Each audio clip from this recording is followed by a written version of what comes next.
33:26 எல்லாரும் நம்ம சேர்ந்து வாசிக்கலாம். எல்லாரும் சேர்ந்து வாசிப்போம், நிதானமா வாசிப்போம். யோபு 33:26. அவன் தேவனை நோக்கி விண்ணப்பம் பண்ணும்போது அவன் அவருடைய சமூகத்தை கம்பீரத்தோடே பார்க்கும்படி அவர் அவன் மேல் பிரியமாகி அந்த மனுஷனுக்கு அவனுடைய நீதியின் பலனை கொடுப்பார். ஆண்டவர் பாருங்க, யோபுவை குறித்து எலிகு அப்படின்னு சொல்லப்படுற ஒரு மனுஷன் சொல்றான். அந்த மனுஷன் என்ன சொல்றான்னா, தேவனை நோக்கி விண்ணப்பம் பண்ணுங்க, தேவனை நோக்கி ஜெபம் பண்ணு, தேவனை நோக்கி கூப்பிடு, அவருடைய சமூகத்தை கம்பீரத்தோடே பார்க்கும்படி அவர் அவன் மேல் பிரியமாகி. இங்க இங்க என்ன நடக்குது பாத்தீங்கன்னு சொன்னா, அவன் கேட்கிறான். கூப்பிடுறதுன்னா என்ன அர்த்தம்? கேட்கிறது. தேவனை நோக்கி கேட்கிறான். ஆண்டவரே சுகம் தாங்கப்பா, பணம் தாங்கப்பா, வண்டி தாங்கப்பா, ஞானம் தாங்கப்பா, பிள்ளைகளுக்கு நல்ல வாழ்க்கை தாங்கப்பா, புத்திர சந்தானத்தை தாங்கப்பா, அதை தாங்கப்பா, இப்படின்னு கூப்பிடுறான். கூப்பிடும் பொழுது என்ன ஆகுதான் பாருங்க, அவன் நோக்கி விண்ணப்பிக்கும் பொழுது, அவன் விண்ணப்பம் பண்ணும்போது அவன் அவருடைய சமூகத்தை கம்பீரத்தோடு பார்க்கும்படி அவர் அவன் மேல் பிரியமாகி. அவன் கூப்பிடுறான். அந்த பிரசன்னத்தை, தேவ சமூகத்தை அவன் எப்படி பண்றானா, ரொம்ப கம்பீரமா அவன் நினைக்கிறானோ, ரொம்ப மதிப்பா நினைக்கிறானோ. நான் கேட்கிற ஆண்டவர், அவருடைய சமூகம் அது ரொம்ப அற்புதமானது நம்ம உணர்றதுனால இப்ப அவன் கேட்டாலும் பரவாயில்லையா, கர்த்தர் அவன் மேல பிரியமாகிறாராம். பக்கத்துல பார்த்து சொல்லுங்க, சிஸ்டர் எத்தனை வருஷமா நான் உங்களை பார்க்கிறேன், பிரதர் நான் உங்களை எத்தனை வருஷமா பார்க்கிறேன், எவ்வளவு நான் உங்ககிட்ட மதிப்பா மரியாதையா ஸ்தோத்திரம் பண்றேன், அன்பா நடந்துக்கிறேன், அவன் ஜெபம் பண்ணும் போது அரவணைச்சுக்கிறேன், உங்களை வாழ்த்துறேன். வாரம் வாரம் என்கிட்ட ஏதாச்சும் ஒன்று நீங்க கேளுங்களேன், உங்க பக்கத்திலே நான் உட்கார மாட்டேன். கேட்டா இருக்கிற பிரியமோ போயிரும். ஆனா இவர் சொல்றாரு, கேளு கேளு, என் பிரியம் உன் மேல இன்னும் அதிகமாயிரும். மனித உறவுகளிடத்தில் நீங்க கேட்க கேட்க அவங்க உங்க மேல வச்சிருக்கக்கூடிய அன்பும் கருணையும் பிரியமும் போயிரும். ஆனா இவர்கிட்ட நீ கேட்க கேட்க தான் அவருடைய அன்பும் பிரியமும் உன் மேல இன்னும் அதிகமா ஆகும். பக்கத்துல பார்த்து சொல்லுங்க, மரியாதையை காப்பாத்திக்கோங்க சிஸ்டர். இது நல்ல என்ன, இது கெட்ட பழக்கம். எப்பா பார்த்தாலும் என்னது கெட்ட பழக்கம், எப்ப பார்த்தாலும் கேட்குறீங்க. நீ மனுஷங்கிட்ட கேட்கறது கெட்ட பழக்கம், கர்த்தர்கிட்ட கேட்கறது நல்ல பழக்கம். மனுஷங்கிட்ட நீ கேட்க கேட்க உன் மேல வச்சிருக்கிற மதிப்பும் போயிடும், உன் மேல இருக்கிற மரியாதை போயிடும், உன் மேல வச்சிருக்கிற பாசம் போயிடும், எல்லாமே போயிடும். ஆனா கர்த்தர்கிட்ட நீ கேட்க கேட்க உன் மேல வச்ச மதிப்பு இன்னும் பெருகும், பாசம் இன்னும் பெருகும், அன்பு இன்னும் பெருகும், அக்கறை இன்னும் பெருகும், அவருடைய ஆதரவு இன்னும் பெருகும். அவர் பிரியமாகி விடுவாராம். அப்ப அந்த பிரியமாகி அந்த மனுஷனுடைய நீதி, அவனுடைய நீதி என்ன நீதி? தேவனை நோக்குறான் பாருங்க. மனுஷனை நோக்காம தேவனை நோக்குறான் பாருங்க, அவருடைய சமூகத்தை நோக்குறான் பாருங்க. எத்தனை சூழ்நிலைகள் எதிராக இருந்தாலும் தேவாதி தேவனுடைய சமூகத்தை நாடுறான் பாருங்க. அந்த பிரயாசத்தினுடைய பலனை தேவாதி தேவன் அவனுக்கு நிறைவாய் கொடுப்பான். உனக்கு பலனுண்டு பிள்ளையே. நீ கேட்கறதுனால நீ தோத்து போயிட மாட்ட. கேட்கறதுனால இது கண்ணுக்கு புலப்படாத தேவனை நோக்கி கேட்கிறேன்னு வெக்கப்பட்டு போயிட மாட்ட. நீ கேட்க கேட்க கேட்க கேட்க சாலமோனை பார்த்து சொல்றார், கேளு, நீ கேளு, நீ கேட்பது ஒரு மடங்கு, அவர் அருளுவது பல மடங்கு. அவரோட பேசுங்க, அவரோட பழகுங்க, அவரோட கேளுங்க. அந்த பிரயாசத்தினுடைய பலனை படைத்த தேவன் நிறைவாக தருகிறாரா? அல்லேலூயா. 29 பாருங்க, 29 இருந்து சேர்ந்து வாசிக்கலாம். இதோ தேவன் மனுஷனுடைய ஆத்துமாவை படுகுழிக்கு விலக்குகிறதற்கும் அவனை ஜீவனுள்ளோரின் வெளிச்சத்திலே பிரகாசிப்பிக்கிறதற்கும் அவர் இவைகளை எல்லாம் அவனிடத்திலே பலமுறை நடப்பிக்கிறார். நீ இந்த உலகத்துல நல்லா ஜீவனுள்ளோருடைய தேசத்துல சீரும் சிறப்பும் நல்லா வாழ்றதுக்கு உன்னுடைய ஜெபங்களுக்கு எத்தனை முறை வேணும்னாலும் அவர் பலனை கொடுத்துக்கிட்டே தான் இருப்பாரா? அவனிடத்தில் பலமுறை நடப்பிக்கிறீர். பல முறை என்ன நடப்பித்துட்டு இருக்கிறாராம் பாருங்க. படுகுழி பக்கத்துல பார்த்து சொல்லுங்க, படுகுழியில விழுற மாதிரி வாழ்க்கை போகுது. வியாதி என்னும் படுகுழி, பாவம் என்னும் படுகுழி, சாபம் என்னும் படுகுழி, தரித்திரம் என்னும் படுகுழி, நல்லா போயிட்டு இருக்கு. விபத்து என்னும் படுகுழி, கண்ணிகள், விரோதிகள் வரக்கூடிய எல்லா விதமான தீமைகள், இழப்புகள் என்ற படுகுழி.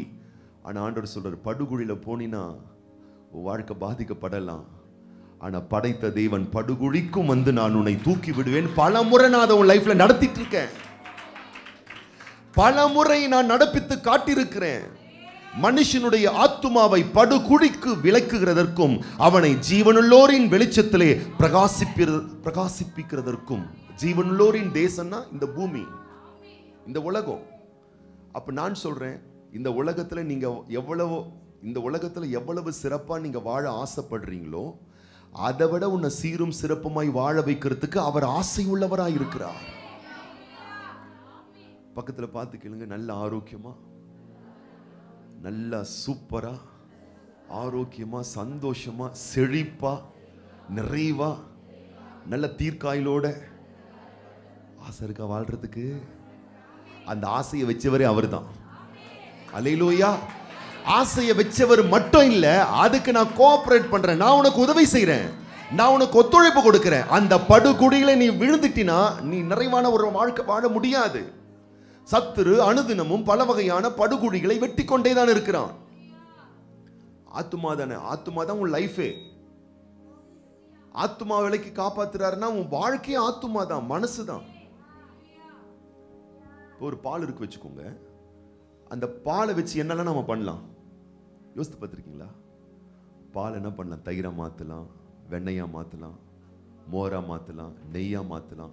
அந்த பாலை வச்சு ஹார்லிக்ஸ் போடலாம், அந்த பாலை வச்சு பூஸ்ட் போடலாம், அந்த பாலை வச்சு டீ போடலாம், அந்த பாலை வச்சு காஃபி போடலாம். இவ்வளவு சொல்றேனே, நீங்க தான் சொல்லிக் கொடுக்க, ஒரு லீட் எடுத்து கொடுக்க கூடாதா? பால்கோவா செய்யலாம், பன்னீர், ஒரு பாருங்க, ஒரு பாலை வச்சு எவ்வளவு வேலை செய்யலாம்ல. அந்த ஒரு பால் கெட்டு போனா அதேதான். உன் ஆத்மா, உன் மனசு வச்சு உன் குடும்பத்தை கட்டலாம், தொழிலை கட்டலாம், வாழ்க்கையை கட்டலாம், மனம் எல்லாம் ரொம்ப தரமா இருந்தா எல்லாவற்றையும் நீ கட்டி சிறப்பா எழுப்பலாம். கெட்டு போயிடுச்சுன்னா ஒண்ணும் பண்ண முடியாது. நான் சொல்றேன், உன் ஆத்துமா, உன் மனசு கெட்டு போகாம காப்பாத்துறாரு உன் தெய்வம். பால் கெட்டு போச்சுன்னா எல்லாம் கெட்டு போச்சு, ஆத்துமா கெட்டு போச்சுன்னா எல்லாம் கெட்டு போச்சு.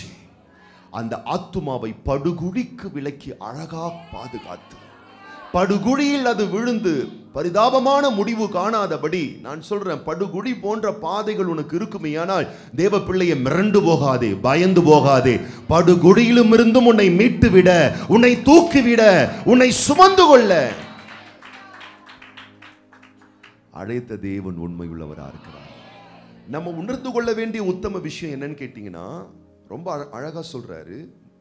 எப்படி சொல்றாரு பாருங்க, 30 எப்படி சொல்றாரு பாருங்க.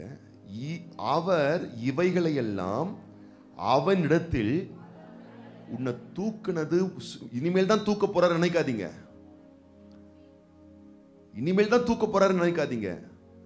பல முறை உன்னை தூக்கிக்கிட்டே தான் இருக்கிறாரு, உன்னை காப்பாத்திக்கிட்டே தான் இருக்கிறாரு, உனக்கு உதவி செஞ்சுக்கிட்டே தான் இருக்கிறாரு.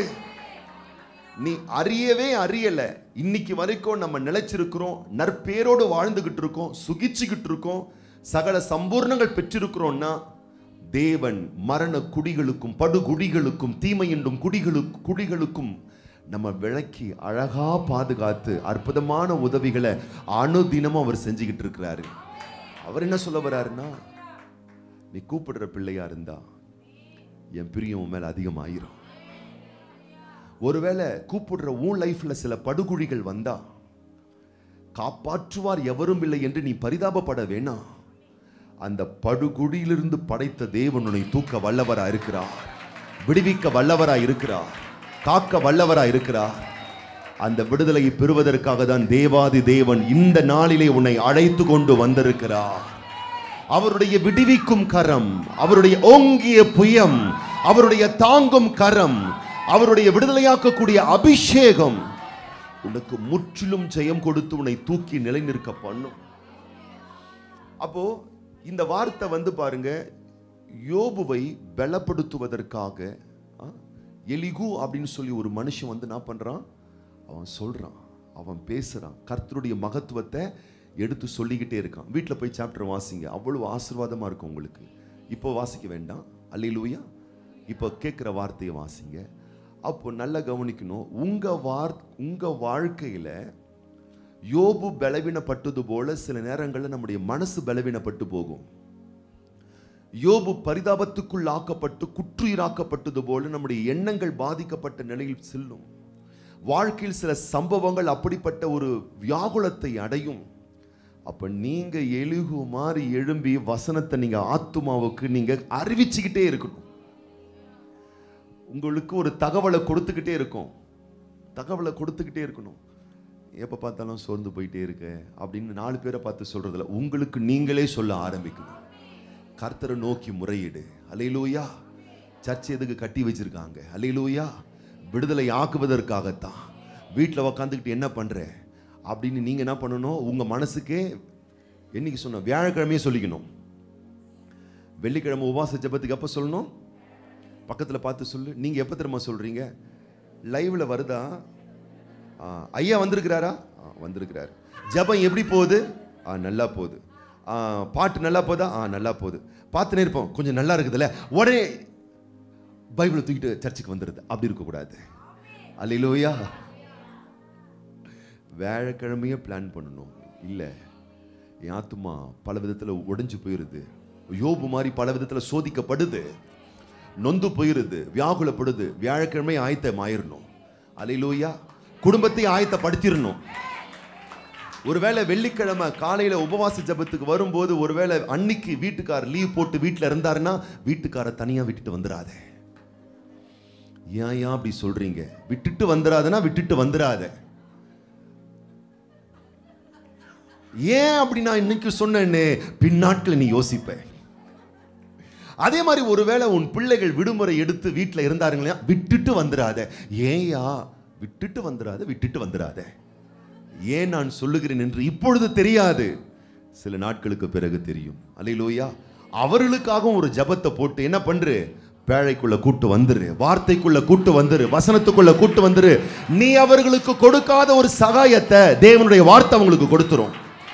நீ செய்ய முடியாத ஒரு உதவியை பரிசுத்தாவின் வல்லம் அவங்களை சந்திச்சிரும்.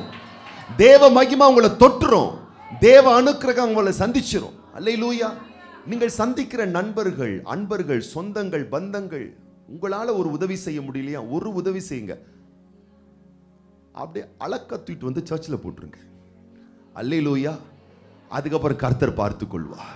கர்த்தருடைய வல்லம் அவங்களை சந்திக்க ஆரம்பிக்கும். கர்த்தருடைய பலன் அவங்களை தொட ஆரம்பிக்கும். அல்லேலூயா. பக்கத்தில் பார்த்து சொல்லுங்க, தீபாவளிக்கு கலெக்ஷன்ஸ் நிறைய வந்திருக்கு தெரியும். ஏன் சிரிக்கிறீங்க? சொன்ன உடனே அவ்வளோ சந்தோஷம். அதுவும் சூப்பராக கலெக்ஷனில் ஏதாச்சும் ஒரு சாரீ கிடைச்சிடுச்சுன்னு சொன்னால் கண்டிப்பாக 4 பேர் இல்லைன்னா 2 பேருக்காச்சும் சொல்வோமா சொல்ல மாட்டோமா? சொல்லுங்களேன். நான் சொல்கிறேன், கர்த்தருடைய வார்த்தையால் தொடப்பட்டு ஆசீர்வதிக்கப்படுறோமே, ஏன் பக்கத்து வீட்டுக்கு நம்ம சொல்லக்கூடாது? தெரிந்தவர்களுக்கு ஏன் சொல்லக்கூடாது? தங்கச்சிமா நீ வா, அக்கா நீ வா. அல்லேலூயா. ஆமாம், அவங்க வாழ்க்கையை தேவன் சந்திப்பார். அவங்க லைஃபை தேவன் தொடுவார். அவங்க லைஃப்ல ஒரு மறுரூபத்தை தேவன் ஏற்படுத்துவார்.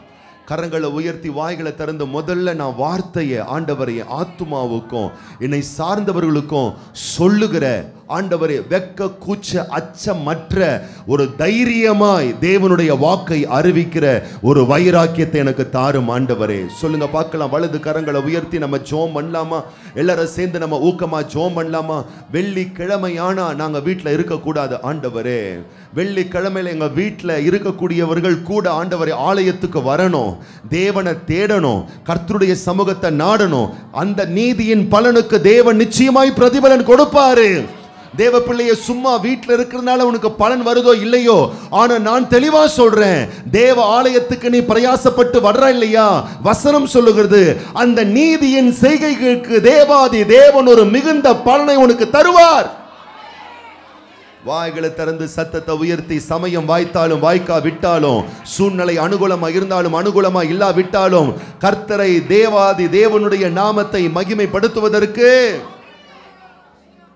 நாங்க தேவ பிரசன்னத்தை நாடுவோம், தேவ சமூகத்தை தேடுவோம், தேவ மகிமையை நாங்க அடைவதற்கு எங்களை அர்ப்பணிக்கிறோம், எங்களை ஒப்பு கொடுக்கிறோம். அல்லேலூயா, அல்லேலூயா, அல்லேலூயா. தத்தம் செய்ய தேவாதி தேவனுடைய பிரசன்னம் நிரப்போம், தேவனுடைய பிரசன்னம் நிரப்போம். எலிகு பேச பேச யோபுக்குள்ள ஒரு பெரிய மாற்றம். நான் சொல்றேன், நீங்கள் பேசுகிற ஒரு வார்த்தை மறுரூபத்தை கொடுக்கிறதோ இல்லையோ, நான் சொல்லுகிறேன், தேவனை பிரதானப்படுத்தி பேசுகிற ஒரு வார்த்தை ஒரு மறுரூபத்தை ஏற்படுத்தும். அல்லேலூயா. உங்களுக்கு ஒரு தகவலை கொடுங்கள், உங்களை சார்ந்தவர்களுக்கு ஒரு தகவலை கொடுங்கள். தேவன் அந்த பலனுக்கு, அந்த நீதியின் பலனுக்கு நிச்சயமான பலனை, பதிலை தேவன் தருவார். இன்னைக்கு நேத்து மட்டும் இல்ல, அவர் என்றென்றும் அந்த நன்மைகளை அவர் செய்து கொண்டே இருக்கிறாராம். 29 சொல்லுகிறது, ஜீவனுள்ளோரின் வெளிச்சத்திலே பிரகாசிப்பிக்கிறதற்கும். கவனிங்க வசனத்தை, வெளிச்சத்திலே பிரகாசிப்பதற்கும். இன்னும் இது ஒன்றும் புரியல. இருள பிரகாசிப்பதற்குன்னா நமக்கு புரியுது. ஒரு இருட்டான சூழ்நிலை, ஒரு இருட்டான ஒரு அறை, அதுல பிரகாசிப்பதுன்னா ஓகே. ஏற்கனவே வெளிச்சம் இருக்கு, அதுல எங்க பிரகாசிக்கிறது அப்படின்னா என்ன தெரியுமா அர்த்தம்? தேவன் எப்படி தெரியுமா பண்றாரு? ஜீவனுள்ளோரின் தேசத்தில் அந்த வெளிச்சத்திலே நீங்கள் பிரகாசிப்பிக்கும்படி கர்த்தர் செய்ய போறார். அப்படின்னா என்ன அர்த்தம்னா, ஏற்கனவே இந்த ஜீவனுள்ளோருடைய தேசத்துல அநேகர் நல்லா இருக்கிறாங்க. சொல்லுங்க பார்க்கலாம். நிறைய பேர் நல்லா இருக்காங்க, வசதியா இருக்கிறாங்க, ஆரோக்கியத்தோட இருக்காங்க, ஜம்முன்னு இருக்காங்க, ஜாம்னு இருக்காங்க. இப்ப கர்த்தர் என்ன பண்ண போறாருன்னா, அவங்களாம் வெளிச்சம், ஆனா உன்னை வெளிச்சமா வைக்க போல, அந்த வெளிச்சத்துக்கு மேல உன்னை பிரகாசமா வைக்க போற, உன்னை பிரகாசிக்கும்படி தேவன் வைக்க போறாரு. ஆமா, கைகளை உயர்த்தி சொல்லுங்க. எல்லாரும் நல்லா இருப்பாங்க, ஆனா நாங்க மட்டும் அதுல கொஞ்சம் முன்னாடி நிற்போம் அப்படின்னு நான் சும்மா சொல்லல, வார்த்தையிலிருந்து தான் நான் சொல்றேன். ஏன்னா இது தேவன் செய்கிற ஒரு செயல். ஜீவனுள்ளோருடைய தேசத்துல எல்லாரும் வெளிச்சமா இருப்பாங்க, ஆனா நீ அந்த வெளிச்சத்திலேயே பிரகாசிப்ப. வெளிச்சம் என்பது அந்த குறிப்பிட்ட பாயிண்ட்ல இருக்கக்கூடிய ஒரு பிரைட்னஸ். பிரகாசம் என்பது பாய்ந்து தன்னுடைய வெளிச்சத்தை பாய்ச்சக்கூடிய ஒரு பிரைட்னஸ். ஆண்டவர் சொல்றாரு, உன்னுடைய நலன், உன்னுடைய வளமுள்ள வாழ்வு அது தேங்கி இருக்கிற ஒரு குட்டையாக இருக்காது, அது பரவி பாய்ந்து செல்லுகிற நதி போல இருக்கும் ஜீவனுள்ளோருடைய தேசத்துல. ஆண்டவர் பலமுறை செய்திருக்கிறார், இனியும் பரிபூர்ணமாய் அதை செய்ய போகிறார். அவர் உன் வாழ்வில் இதை செய்வது புதிதல்ல, செய்து கொண்டுதான் இருக்கிறார். இதுவரைக்கும் நீ கண்ட ஆட்டத்தை விட இனி அவர் உன் லைஃப்ல செய்யக்கூடிய அற்புதங்கள் அது அபாரமானதா இருக்க போகிறது.